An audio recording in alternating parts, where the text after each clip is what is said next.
ನಮಸ್ಕಾರ, ನನ್ನ ಹೆಸರು ಡಾಕ್ಟರ್ ಕಾರಡಿ ಶ್ರೀಧರ್ ರೆಡ್ಡಿ. ನಾನು general and stapler surgeon in treatment range hospital, KPHB colony, Kukatpally. ಅಸಲಿಗೆ ಬೆಲೆನಿಟಿಸ್ ಅಂದರೆ ಏನು, ಬೆಲನೋಪಾಸಿಟಿಸ್ ಅಂದರೆ ಏನು ಅಂತ ಈ ದಿನ ತಿಳ್ಕೊಳ್ಳೋಣ.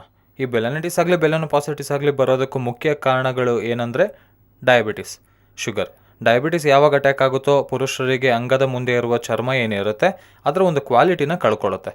ಕ್ವಾಲಿಟಿ ಹೋಗೋದ್ರಿಂದ ಎಲಾಸ್ಟಿಸಿಟಿ ಅನ್ನೋದು ಕಡಿಮೆ ಆಗುತ್ತೆ. ಎಲಾಸ್ಟಿಸಿಟಿ ಕಡಿಮೆ ಆಗೋದ್ರಿಂದ ಚರ್ಮನ ಶುಭ್ರ ಮಾಡ್ಕೊಳ್ಳೋಕ್ಕೆ ಆಗದೆ ಇರೋದ್ರಿಂದ, ಆ ಪ್ಲೇಸ್ ಹೈಜಿನಿಕ್ ಆಗಿ ಮೇಂಟೈನ್ ಮಾಡೋಕ್ಕಾಗದೇ ಇರೋದ್ರಿಂದ ಅಲ್ಲಿ ಸ್ಮೆಗ್ಮಾ ಅನ್ನೋದು ರಿಲೀಸ್ ಆಗ್ತಿರುತ್ತೆ. ಹಾಗಾಗಿ ಆ ಏರಿಯಾ ಪೂರ್ತಿ ಬೆಂದಿರೋ ಹಾಗೋಗೋಗಿ ಕೆಂಪಗಾಗೋಗೋದು, ಕ್ರ್ಯಾಕ್ಸ್ ಫಾರ್ಮ್ ಆಗೋಗೋದು, ಸ್ಟಕ್ ಆಗೋಗೋದು, ಅಷ್ಟೇ ಅಲ್ಲದೆ ಒಣಗಾಗೋಗೋದು, ಉರಿ ಆಗೋಗೋದು, ಇಂಥರದ್ದೆಲ್ಲ ಆಗಾಗ ನೋಡ್ತಾನೆ ಇರ್ತೀವಿ. ಅಸಲಿಗೆ ಬೆಲೆನಿಟಿಸ್ ಅಂದರೆ ಏನು, ಬೆಲನೋಪಾಸಿಟಿಸ್ ಅಂದರೆ ಏನಂತ ಈ ದಿನ ತಿಳ್ಕೊಳ್ಳೋಣ. ಸೊ ಪುರುಷರಲ್ಲಿ ಶುಗರ್ ಅಟ್ಯಾಕ್ ಆದಾಗ ಏನಾಗುತ್ತೆ ಅನ್ನೋದಾದರೆ, ಇದು ಅಂಗದ ಒಂದು ಸ್ಟ್ರಕ್ಚರ್. ಈ ಅಂಗದ ಮುಂದೆ ಇರೋ ಭಾಗದ ಏನಿದೆ ಅದನ್ನು ಗ್ಲ್ಯಾನ್ಸ್ ಅಂತ ಕರಿತೀವಿ. ನಮಗೆ ಮೇಲಿರೋ ಚರ್ಮ ಏನಿದೆ ಆ ಮೇಲಿನ ಚರ್ಮ ಸ್ಟ್ರೈಟ್ ಆಗಿರುತ್ತೆ, ಕೆಳಗಿರೋ ಚರ್ಮ ಮಾತ್ರ ಇಲ್ಲಿ ಅಟ್ಯಾಚ್ ಆಗಿ ಈ ರೀತಿಯಲ್ಲಿರುತ್ತೆ. ಈ ಅಟ್ಯಾಚ್ಮೆಂಟ್ನೇ ನಾವು ಫ್ರೆನ್ಯುಲಮ್ ಅಂತ ಕರಿತೀವಿ. ಯೂಶಲಾಗಿ ಮೂತ್ರ ಪಾಸ್ ಮಾಡುವಾಗ ಏನಾಗುತ್ತೆ ಅಂದರೆ, ಮೂತ್ರ ಪಾಸ್ ಮಾಡಿದಾಗ ಮೂತ್ರದಲ್ಲಿರೋ ಶುಗರ್ಸ್ ಎಲ್ಲ ಈ ಚರ್ಮಕ್ಕೆ ಕಂಟಿನ್ಯೂಸ್ ಆಗಿ ಅಂಟ್ಕೊಳ್ಳೋದ್ರಿಂದ ಇಲ್ಲಿ ಒಂದು ರೀತಿಯಾದ ಇನ್ಫ್ಲಮೇಷನ್ ಪ್ರಾಸೆಸ್ ಅನ್ನೋದು ನಡೆಯುತ್ತೆ. ಇನ್ಫ್ಲಮೇಟ್ರಿ ಪ್ರಾಸೆಸ್ ಅಂತೀವಲ್ಲ, ಇದು ಇನ್ಫೆಕ್ಷನ್ ಅಲ್ಲ. ತುಂಬ ಜನ ಇನ್ಫೆಕ್ಷನ್ ಅಂತ ತಪ್ಪು ತಿಳ್ಕೊಂಡವ್ರೆ, ಇದೊಂದು ಇನ್ಫ್ಲಮೇಷನ್. ಸೊ ಇನ್ಫ್ಲಮೇಷನ್ ಪಾಸ್ ಆಗೋದ್ರಿಂದ, ಅಲ್ಲಿ ಸ್ಟಾರ್ಟ್ ಆಗೋದ್ರಿಂದ ಈ ಚರ್ಮ ಮಾಮೂಲಿಯಾಗಿ ಎಲಾಸ್ಟಿಕ್ ಆಗಿರುತ್ತೆ. ಯೂಶಲಾಗಿ ನಿಮ್ಮೆಲ್ಲರಿಗೂ ಗೊತ್ತು, ಅಂಗದ ಮೇಲಿರುವ ಚರ್ಮ ನಾವು ಹಿಂದೆ ಕೇಳಿದ್ರೆ ಫ್ರೀಯಾಗಿ ಮೂವ್ ಆಗ್ತಾ ಇರಬೇಕು. ಯಾವುದೇ ರೀತಿ ರಿಸ್ಟ್ರಿಕ್ಷನ್ಸ್ ಇಲ್ದಂಗೆ ಸ್ಟಕ್ ಆಗದೆ ಫ್ರೀಯಾಗಿ ಮೂವ್ ಆಗಬೇಕು, ಅದು ನಾರ್ಮಲ್. ಯಾವಾಗ ಅಬ್ನಾರ್ಮಲ್ ಆಗಿ ಅಂದರೆ ಸರಿಯಾಗಿ ಹಿಂದಕ್ಕೆ ಮೂವ್ ಆಗಲ್ವೋ, ಟೈಟಾಗಿ ಮೂವ್ ಆಗುತ್ತೋ, ಹಿಂದಕ್ಕೆ ಕೇಳಿದ ತಕ್ಷಣ ಅದು ಮುಂದಕ್ಕೆ ಹೋಗಲ್ಲ, ಹಿಂದಕ್ಕೆ ಬರಲ್ಲ, ಅದು ಫೈಮೋಸಿಸ್ ಅಂತೀವಿ. ಶುಗರ್ ಪೇಷಂಟ್ಗೆ ಈ ಶುಗರ್ ಯಾವಾಗ ಇದಕ್ಕೆ ಅಟ್ಯಾಚ್ ಆಗ್ತಾ ಇರುತ್ತೋ, ಅಟ್ಯಾಚ್ ಆಗೋದ್ರಿಂದ ಆ ಏರಿಯಾದಲ್ಲಿರೋ ಸ್ಕಿನ್ ಏನಿದೆ, ಈ ಸ್ಕಿನ್ ಅನ್ನೋದು ಹಾಳಾಗೋಗುತ್ತೆ. ಸ್ಕಿನ್ ಹಾಳಾಗೋದು ಅಂದರೆ ಹೇಗಾಗುತ್ತಂದರೆ, ನೋಡೋಕ್ಕಷ್ಟೇ ಮುಂಚೆ ನಾರ್ಮಲ್ ಆಗಿರುತ್ತೆ, ಬಟ್ ನಂತರ ಶುಗರ್ ಬಂದ ನಂತರ, ಶುಗರ್ ಅಟ್ಯಾಕ್ ಆದ ನಂತರ ಆ ಏರಿಯಾದಲ್ಲಿರೋ ಚರ್ಮ ಮಂದವಾಗೋಗಿ ಅಂದರೆ ತಿಕ್ಕಾಗಿ ಬದಲಾಗುತ್ತೆ. ಅಷ್ಟೇ ಅಲ್ಲದೆ ಸೂಕ್ಷ್ಮವಾಗಿ ಅಬ್ಸರ್ವ್ ಮಾಡಿದ್ರೆ ಒಂದು ರೀತಿಯಾದ ಕಲರ್ ಚೇಂಜ್ ಆಗ್ತಿರೋದು ಕಾಣಿಸುತ್ತೆ.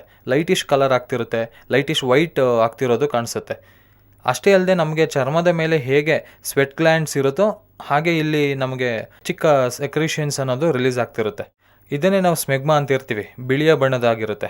ಸೊ ನಾವು ಈ ಚರ್ಮನ ಹಿಂದೆ ಕೇಳ್ಕೊಂಡು ಆ ಏರಿಯಾ ಎಲ್ಲ ಪ್ರಾಪರಾಗಿ ಕ್ಲೀನ್ ಮಾಡ್ಕೊಳ್ತಾ ಇರಬೇಕು, ಹೈಜಿನಿಕ್ ಆಗಿ ಇಟ್ಕೋಬೇಕು. ಬಟ್ ಡಯಾಬಿಟಿಕ್ ಪೇಷಂಟ್ಗೆ ಏನಾಗುತ್ತೆ ಅಂದರೆ, ಆ ಏರಿಯಾ ಎಲ್ಲ ಉಬ್ಬೋದ್ರಿಂದ ಚರ್ಮ ಅವರು ಹಿಂದೆ ಕೇಳಿಯೋಕ್ಕಾಗಲ್ಲ. ಒಂದು ವೇಳೆ ಹಿಂದೆ ಕೇಳಿದ್ರು, ಪ್ರಯತ್ನ ಮಾಡಿದ್ರು, ಅಲ್ಲೆಲ್ಲ ಕ್ರ್ಯಾಕ್ಸ್ ಕೂಡ ಫಾರ್ಮ್ ಆಗ್ತಿರುತ್ತೆ, ಎಲ್ಲ ಒಡೆದ ಹಾಗೆ ಸಿಗಾಕೊಳ್ತಾ ಇರುತ್ತೆ. ಕ್ರ್ಯಾಕ್ಸ್ ಆಗೋದ್ರಿಂದ ಅದರಲ್ಲಿ ಸೆಕೆಂಡ್ರಿ ಇನ್ಫೆಕ್ಷನ್ಸ್ ಒಳಗಾಗುತ್ತೆ.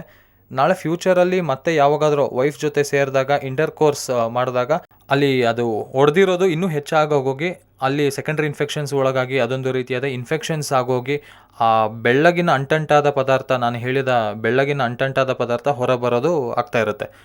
ಸೊ ಒಂದು ರೀತಿಯಾದ ಫೌಲ್ ಸ್ಮೆಲ್ ಬಂದು ಅಂಟಂಟಾದ ಪದಾರ್ಥ ಹೊರಗೆ ಬರೋದ್ರಿಂದ ಅಲ್ಲಿ ನೆವಿ ಆಗೋದು, ತುರಿಕೆ ಆಗೋದ್ರಿಂದ ಆ ಏರಿಯಲ್ಲಿ ಸೆಕೆಂಡ್ರಿ ಇನ್ಫೆಕ್ಷನ್ಸ್ ಆಗೋಗಿ ಪಸ್ ಕೂಡ ಹೊರಬರೋ ಚಾನ್ಸಸ್ ಇರುತ್ತೆ. ಇದನ್ನೇ ನಾವು ಬೆಲೆನಿಟಿಸ್ ಅಂತೀವಿ. ಯಾವಾಗ ಈ ಬೆಲೆನಿಟಿಸ್ನ ನಾವು ಟ್ರೀಟ್ ಮಾಡದೆ ಹಾಗೆ ಬಿಟ್ಬಿಡೋದ್ರಿಂದ ಈ ಚರ್ಮ ಏನಿದೆ, ಈ ಚರ್ಮ ಗ್ಲ್ಯಾನ್ಸ್ಗೆ ಅಂಟ್ಕೊಳ್ಳೋಕ್ಕೆ ಸ್ಟಾರ್ಟ್ ಆಗುತ್ತೆ. ಅಂಟ್ಕೊಂಡು ಚರ್ಮ ಅನ್ನೋದು ಈ ಗ್ಲ್ಯಾನ್ಸ್ಗೆ ಅಂಟ್ಕೊಳ್ಳುತ್ತೆ. ಹೀಗೆ ಅಂಟ್ಕೊಂಡು ಈ ಗ್ಲ್ಯಾನ್ಸ್ನ ಕೂಡ ಇನ್ಫ್ಲಮೇಷನ್ಗೆ ಗುರಿ ಆಗ್ಸುತ್ತೆ, ಇಲ್ಲಾಂದರೆ ಗ್ಲ್ಯಾನ್ಸ್ನ ಕೂಡ ಹಾಳು ಮಾಡುತ್ತೆ. ಇದನ್ನೇ ನಾವು ಬೆಲನೋಪಾಸಿಟಿಸ್ ಅಂತೀವಿ. ಸೊ ಬೆಲೆನಿಟಿಸ್ ಅಂದರೆ ಓನ್ಲಿ ಸ್ಕಿನ್ಗೆ ಮಾತ್ರ ಇರುತ್ತೆ. ಬೆಲನೋಪಾಸಿಟಿಸ್ ಅಂದರೆ ಅಡ್ವಾನ್ಸ್ಡ್ ಇನ್ಫ್ಲಮೇಟರಿ ರಿಯಾಕ್ಷನ್ಸ್ನಿಂದ ಕೆಳಗಿರೋ ಗ್ಲ್ಯಾನ್ಸ್ನ ಕೂಡ ಹಾಳು ಮಾಡುತ್ತೆ. ಇದನ್ನೇ ನಾವು ಬೆಲನೋಪಾಸಿಟಿಸ್ ಅಂತೀವಿ. ಹಾಗಾದರೆ ಇದಕ್ಕೇನು ಪರ್ಮನೆಂಟ್ ಸೊಲ್ಯೂಷನ್ಸ್ ಅಂದರೆ ಏನು? ತುಂಬ ಜನ ಟ್ರೀಟ್ಮೆಂಟ್ ತೊಗೊಳ್ತಾರೆ, ಕಡಿಮೆ ಆದಾಗನೇ ಅದು ಮತ್ತೆ ಅಟ್ಯಾಕ್ ಆಗ್ತಾ ಇರುತ್ತೆ. ಇದು ಒಂದು ನೇಚರ್ ಅದರದ್ದು. ಶುಗರ್ ಪೂರ್ತಿ ಕಂಟ್ರೋಲ್ ಇಟ್ಕೊಂಡು ಕೆಲವು ಅವ್ರ ರೀತಿಯ ಔಷಧಿಗಳನ್ನು ಬಳಸೋದ್ರಿಂದ ಕಡಿಮೆ ಆಗುತ್ತೆ. ಆದರೆ ಮತ್ತೆ ಇಮಿಡಿಯೇಟಾಗಿ 1 ವೀಕ್ನಲ್ಲಿ ಮತ್ತೆ ರಿವರ್ಸ್ ಆಗುತ್ತೆ, ಮತ್ತೆ ಸ್ಟಾರ್ಟ್ ಆಗುತ್ತೆ. ಸೊ ಇದು ಸೆಲ್ಫ್ ಲಿಮಿಟಿಂಗ್ ಪ್ರಾಸೆಸ್ ಇದ್ದಂಗೆ, ಬರ್ತಿರುತ್ತೆ ಹೋಗ್ತಿರುತ್ತೆ, ಬರ್ತಿರುತ್ತೆ ಹೋಗ್ತಿರುತ್ತೆ. ಸೊ ಇದಕ್ಕೆ ಪರ್ಮನೆಂಟ್ ಸೊಲ್ಯೂಷನ್ಸ್ ಏನಂದರೆ ಸ್ಟೇಪ್ಲರ್ ಸರ್ಕಮ್ಸಿಷನ್. ಈ ಸ್ಟೇಪ್ಲರ್ಸ್ ಏನಿದೆ, ನಮ್ಮ ಟ್ರೀಟ್ಮೆಂಟ್ ರೇಂಜ್ ಹಾಸ್ಪಿಟಲ್ನಲ್ಲಿ KSR ಅನ್ನೋ ಒಂದು ಪರಿಕರ ಬಳಸ್ತೀವಿ, ಒಂದು ಇನ್ಸ್ಟ್ರೂಮೆಂಟು. ಇದೊಂದು ಡಿಸ್ಪೋಸಬಲ್ ಇನ್ಸ್ಟ್ರೂಮೆಂಟ್, ಇದು ಒಂದು ಪೇಷಂಟ್ಗೆ ಯೂಸ್ ಮಾಡ್ತೀವಿ ಅಷ್ಟೇ. ಸೊ ಈ KSR ಸ್ಟೇಪ್ಲರ್ ಅಡ್ವಾಂಟೇಜ್ ಏನಂದರೆ, ಅದರಲ್ಲಿರೋ ಸಿಲಿಕಾನ್ ರಿಂಗ್ ಏನಿದೆ ಸೇಮ್ ಸ್ಕಿನ್ ರೀತಿಯಾಗಿರುತ್ತೆ. ಸೇಮ್ ನಮ್ಮ ಸ್ಕಿನ್ ಹೇಗಿರುತ್ತೋ ಮೆತ್ತಗೆ ಎಲಾಸ್ಟಿಕ್ ಆಗಿ ರಬ್ಬರಿಯಾಗಿರುತ್ತಲ್ಲ, ಇದರಿಂದ ಪೇಯ್ನ್ ಅನ್ನೋದಿರಲ್ಲ. ಮೇಯ್ನಾಗಿ ಇಂಪಾರ್ಟೆಂಟ್ ಆಗಿ ಪೇಯ್ನ್ ಇರಲ್ಲ, ಅಷ್ಟೇ ಅಲ್ಲದೆ ಎಡಿಮ ಇರಲ್ಲ, ಊತ ಇರಲ್ಲ. ಮಾಮೂಲಿಯಾಗಿ ಯೂಶಲಾಗಿ ನಾವು ಸರ್ಕಮ್ಸಿಷನ್ ಮಾಡಿದಾಗ ಸ್ವಲ್ಪ ಊತ ಬರುತ್ತೆ, ನಮ್ಮ KSR ಸ್ಟೇಪ್ಲರ್ಸ್ ಬಳಸಿದ ನಂತರ ಊತ ಅನ್ನೋದು ಬರಲ್ಲ. ಇದು ಜಸ್ಟ್ 5 ಮಿನಿಟ್ಸ್ ಪ್ರೊಸೀಜರ್ ಅಷ್ಟೇ. ವಿತಿನ್ 30 ಮಿನಿಟ್ಸ್ನಲ್ಲಿ ನಾವು ಪೇಷಂಟ್ನ ಡಿಸ್ಚಾರ್ಜ್ ಮಾಡಿ ಕಳಿಸ್ತೀವಿ. ಅವರವರ ಕೆಲಸಕ್ಕೆ ಆರಾಮಾಗಿ ಹೋಗ್ಬೋದು. ಯಾವುದೇ ರೀತಿ ಪಥ್ಯ ಆಗಲಿ, ಯಾವುದೇ ರೀತಿ ಬೆಡ್ ರೆಸ್ಟ್ ಆಗಲಿ ಇರಲ್ಲ.